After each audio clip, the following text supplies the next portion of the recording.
Morning, Mr. Rios. More. So you are charged with driving while intoxicated. You're facing up to 6 months in jail and or a $2,000 fine. We're going to do probable cause. You have the right to remain silent. Anything you say can or will be used against you, sir. Yes, Your Honor. On February 20th, 2025, officers were dispatched regarding a DWI at the 14,700 block of Wallaceville Drive in Harris County, Texas. The officer observed the black Dodge Charger parked at an intersection when the light was green for motor vehicles to proceed forward. The officer utilized his horn to get the driver's attention, but did not get a response. He then made contact with the defendant, who was the driver and sole occupant, and observed the defendant to be asleep while the motor vehicle was operational at the time of the offense while his foot was on the brake. The officers were able to open the motor vehicle through the front passenger door to turn off the car and observed red bloodshot eyes, slurred speech, a strong odor of alcoholic beverage, and chunks of vomit on the defendant's shirt. The defendant denied consuming any alcoholic beverages and stated that he was coming home from work. The SFSTs were conducted. It was a 6 out of 6 on the HGM, a 3 out of 8 on the walking turn, and a 2 out of 4 on the one-leg stand. The DIC was read and the defendant consented to breath. The results are a 0.140 and a 0.141. He was identified by his driver's license. Got it. Any other prior DWIs and license? No prior DWIs and his license is eligible. Got it. All right. Mr. Rios, I'm going to find that there's sufficient probable cause to go forward with the case. I'm ordering you as a condition of your bond not to consume alcohol or illegal drugs or unprescribed controlled medication. I'm going to randomly test you. If I find that you're consuming any, I will revoke your bond, put you in jail. No more PR bonds. Do you understand? Yes, sir. Now, because you have a lawyer, I will waive your appearance, but it is your responsibility to stay in touch with them, and they'll tell you when you have to come back to court. If they tell me they can't get a hold of you, you pick up a new case. You're a danger to my community. I only have one place for you. Do you understand? Yes, sir. For now, I'll have you go to Victoria, sign a reset. We'll have you get with Felicia for your bond conditions, and after that, you're free to go. Thank you. I'm ready to accept. Yes, ma'am. Good morning. Are you signing? This is Mr. Mendoza. Yes, Judge. And we should have a attorney appearance on file. I got it. You are Mr. Mendoza. Sir, you're charged with 2 cases. You're charged with driving while intoxicated. You're also charged with unlawful carrying of a weapon. On the DWI, you're facing up to 6 months in jail and or a $2,000 fine. On the gun case, you're facing up to a year in jail and or a $4,000 fine. We're going to do probable cause. You have the right to remain silent. Anything you say can or will be used against you, sir. On February 23rd, 2025, officer observed the defendant fail to stop at a designated stopping point in Harris County, Texas. The defendant was driving and stopped after the white stop line at the intersection when the traffic light was red. The defendant almost crashed into another vehicle before stopping, so a traffic stop was initiated. While the defendant was stopping, he ran into a chain link barrier that was blocking a private property. The defendant, the driver, was identified by his Texas driver's license and stated that he was coming from his sister's residence. The officer observed the defendant to have bloodshot eyes, slurred speech, and odor of an alcoholic beverage. The officer asked the defendant to exit the vehicle, and the officer observed him to be unsteady on his feet. The HGN was a 6 out of 6. The defendant was then detained. He advised that he had a handgun under the middle console. The SFSTs were conducted at the intoxication room, which was a 5 out of 8 on the walk and turn and a 2 out of 4 on a one-leg stand. The DIC was read and consented to breath, which came back to a 0.150 and a 0.145. Okay. Any prior DWIs and does he have a license? In your honor. And his driver's license is eligible. Okay.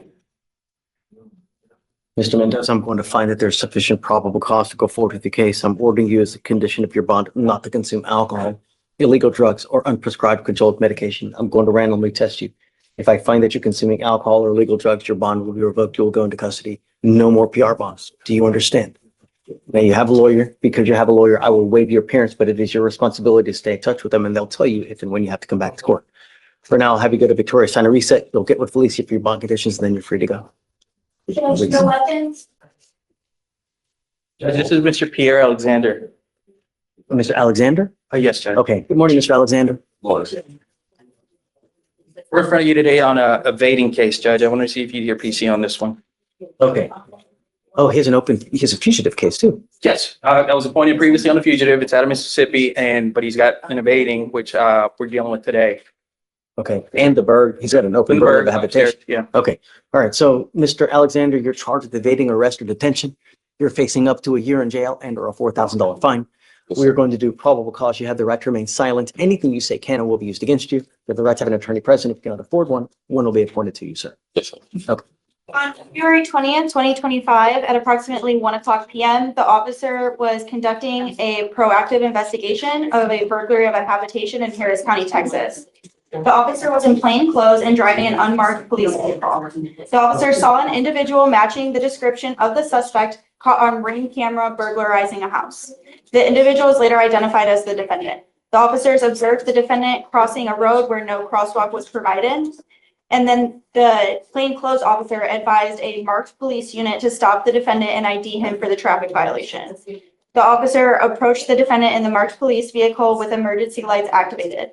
The defendant noticed the officer and began to run through an apartment complex.